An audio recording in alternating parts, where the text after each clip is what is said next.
My name is Sean Sacco, and I'm a registered dietitian. Um, and today I am going to talk to you about energy needs and estimation of energy requirements for weight management. And I'd like to alternatively call this title Counting Calories and Other Counterproductive Activities. You'll find out why in just one second. So, what causes obesity? So, obesity is defined as excessive fat accumulation that is associated with health injuries or metabolic diseases. It basically just comes from a calorie imbalance. Fat accumulation occurs when there is a calorie imbalance. Basically, the energy intake exceeds that of energy output. So, when you think about that, everyone's asking, how to lose weight. It's pretty basic and pretty simple when you think about it. The more calories you're consuming versus the more calories you're burning, you're going to increase your weight. The less calories you're consuming versus um, the calories you're burning, you're going to decrease your weight too. The issue that we're having right now is that we are seeing the excessive calories instead of the deficit in calories. Okay, so the last slide was about what causes obesity, and I said calories in versus calories out. If you have excess calories, then you're going to consume, or you're going to, accumulate fat, which is accumulating obesity. So how we figure out what calories, how many calories someone needs. So what is a total energy expenditure? So TEE. So it's how many calories you burn throughout the day. So it's comprised of three different parts. Your basal metabolic rate, also known as resting metabolic rate, so RMR, thermogenesis of food, and active energy expenditure. Typically, your RMR or basal metabolic rate is between 60 and 80% of your total calorie or total energy expenditure. Thermogenesis can comprise between 10 to 15%. And the main one that you're going to have the most control of is the active energy expenditure, which can be 10 to 20%, 10 to 25%, or even more of your calorie expenditure if you're able to, exceed that amount of physical activity. So like I said on the last slide, your total energy expenditure is what you want to try to find out if you're trying to find out how many calories you need. So the biggest part of that is finding your resting metabolic rate, or RMR or BMR, any way that you want to do it. Just for this section, we're going to just keep calling it the RMR. So the most accurate way to do it is indirect calorimetry. So basically what happens is um, it's this mask that you put over your head, and it will measure the gas exchange from what you're outputting. So it measures carbon dioxide, nitrogen, and even oxygen intake too. So it's able to measure that and then calculate how many calories you're consuming at that time. Ideally, you would be doing that at a resting state and at an active state too. However, if you think about that in any kind of setting, it's very not feasible, as well as it's extremely expensive too for one of those machines. So what we have instead are calculations. Yay, that's so exciting. So calculations, there's so many different calculations out there.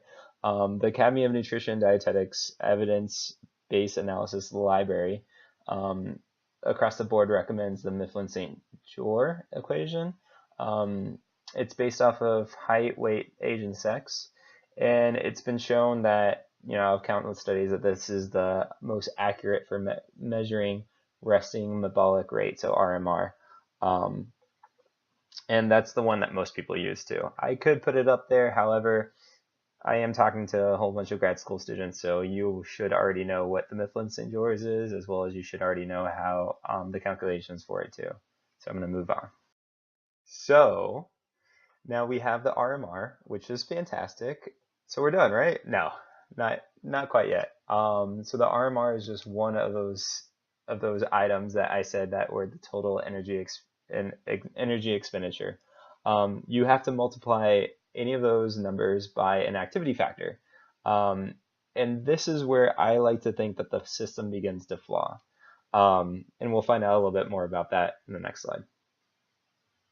So if you talk to any dietitian or a healthcare practitioner, one of the questions that they're going to ask any of their clients is, or patients is, how active are you? And talk about subjective. So how active are you? So to get a total expenditure, you must have an activity factor, like I said prior to the prior slide too.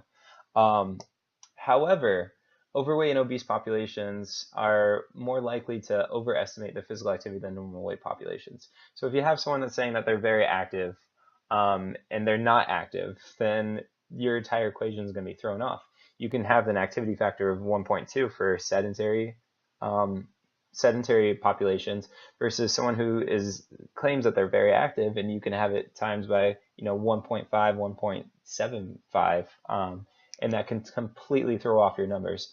And the same group of people in this article, the same group of people that overestimate their physical activity, also had a high correlation of over-consuming calories. It wasn't anything drastic, but it was additional calories per day. And I'm sure the justification is I'm being so active I can treat myself, or just not really understanding how many calories they're consuming at that point in time.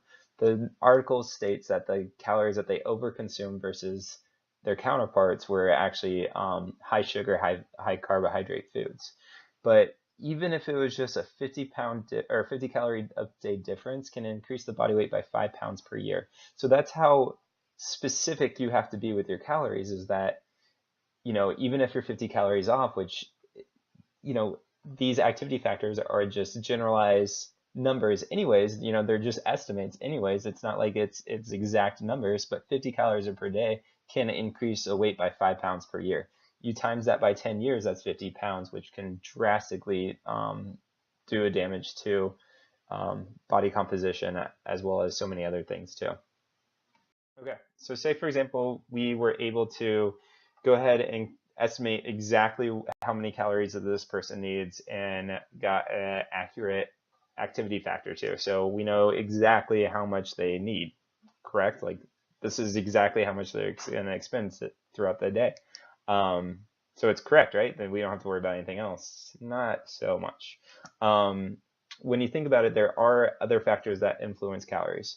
So there's body composition. So if you think about body composition, think about this. The brain and visceral organs are only about 5% of the body weight. However, they take up about, or they use up about 60 or 70 to 80% of your RMR.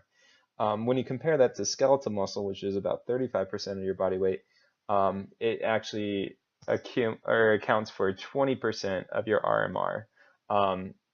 And so the more skeletal muscle you have, that's only really one that you can control. You can't control the size of your heart. You can't control the size of your brain or your small intestine or anything like that. You can control the size of your muscle mass. However, when you compare that to someone who is overweight or obese, they typically have a less percentage of muscle mass. However, their percentage of body fat has gone up. And adipose tissue is less metabolically active than muscle tissue. So typically, if your weight is higher but you have more muscle, you're going to be burning more calories. Versus if your weight is lower, or your weight's still the same as someone who does have a lot of muscle, but you have adipose tissue, you're going to already expend less energy than that person who has that muscle tissue. So that's one thing that you have to make sure that again, these factors or these equations don't take into fact the fact that someone could have more muscle versus versus the fat too. In addition to that too, it doesn't. So the Mifflin St. George does take into fact age. However, it doesn't take in effect how active or how much muscle that this person has at that age. So as we know, age is a factor in energy expenditure because as you age, you lose muscle. You have sarcopenia. You have basically muscle atrophy as you age. So as that muscle goes away, it either gets replaced with fat or it just decreases, and so therefore your energy expenditure decreases. If you're already overweight or obese, whenever you start aging, you actually lose muscle at a faster rate, which can also affect your energy expenditure too, which is another thing that you can't body composition is a huge thing when it comes to energy expenditure, and these equations don't factor that in. And then lastly, ethnicity is something that I just learned about. So one article that I read had a study where they were comparing 200, was it 200? Yes. So they had subjects where they categorized them as either white ethnicity or black ethnicity. And what they realized was the subjects who were black were actually at a actually had 135 less calories that they were expending than their white counterparts, which is huge when you think about 135 calories per day. That's easily 11 to actually no, that's 13 calories or 13 pounds per year that can be that difference. They can have the same body composition, they can have the same activity level, they can have the same height, the same weight. However, the fact that that ethnicity does, at least in this study, does take an effect that 135 calorie deficit, that person's still going to gain weight too. So those are a lot of factors that these calculations don't take into account. All right. So I know my calories, so now I'll lose weight. So say for example, you know exactly how many calories you consume, you know your total energy expenditure. Everything's perfect. None of the factors that I talked about previously applies to you at all, and you are ready to lose your weight because you know exactly how many calories you're consuming a day. So you know exactly how many calories you need to go in deficit in order to lose weight. So I'm all good, right? Not so quickly. So there's one study that actually was very, very interesting. So what this study did was they wanted to see healthy versus unhealthy foods.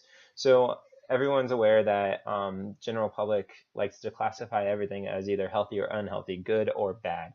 And what the study was trying to do was seeing if there was any correlation between amount of calories that were perceived in healthy foods versus unhealthy foods. So in good foods versus bad foods.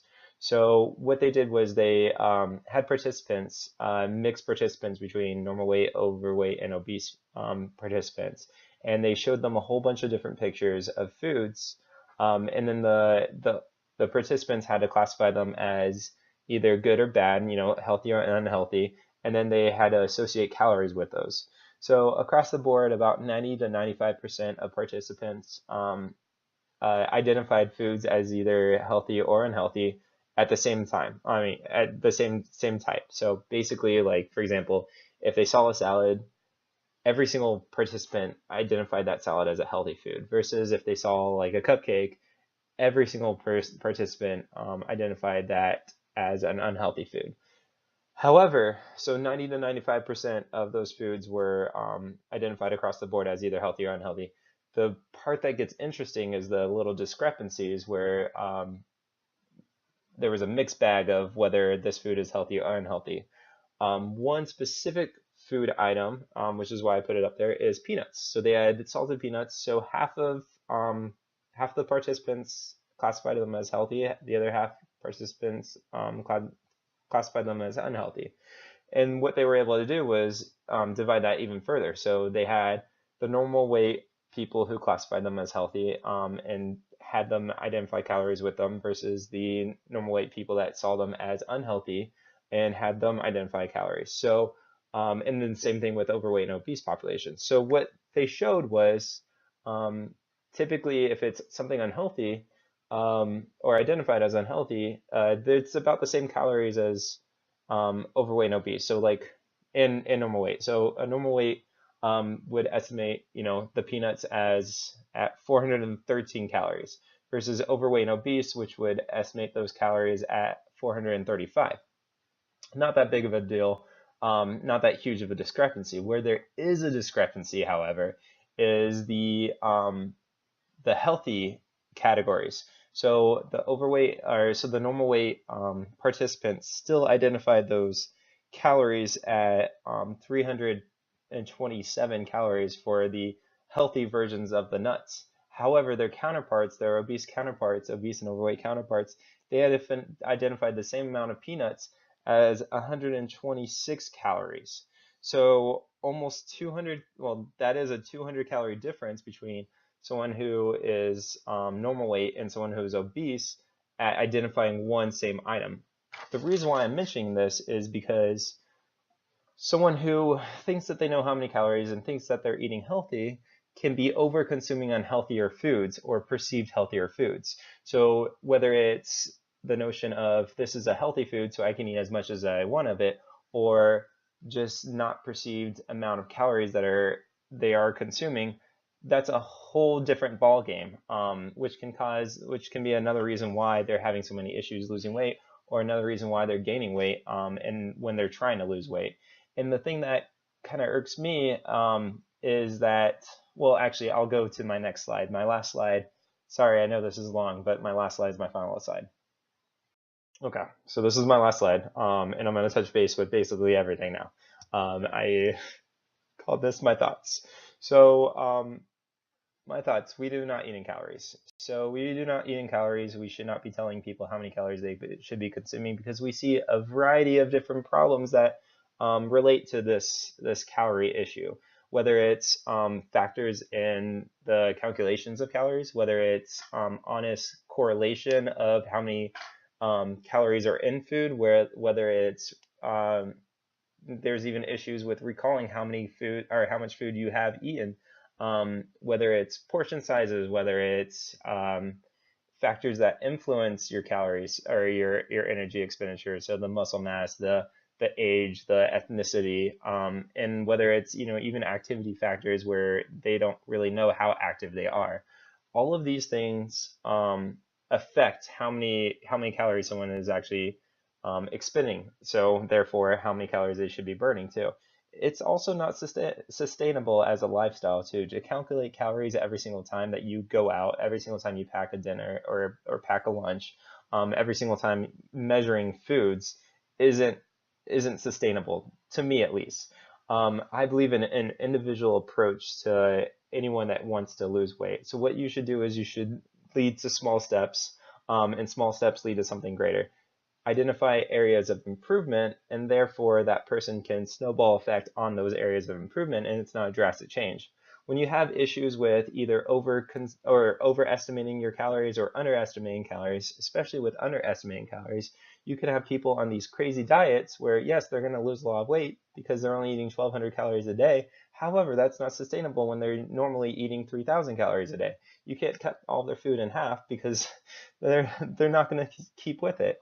In addition to that too, when we were talking about the previous slide, when perceived healthy and unhealthy foods, we don't know who's telling them what these foods are healthy. I worked at WIC, and a lot of times I had moms come in and they would be over consuming, or they would have their child over consume juice because they believed it was healthy. They didn't realize how many calories are in juice. And I don't know who told them that it's healthy, but it's not. So same thing can be happening across the board too. When you have um, commercials that are constantly telling you what healthy foods are, when you have labels on boxes that are constantly telling you what healthy foods are. If this changes the perception of those people who believe that they are consuming healthy foods, then what's happening is that they're going to overconsume in these foods that might not even be that healthy to begin with. So those are my final thoughts. Thank you so much for listening. Have a great day.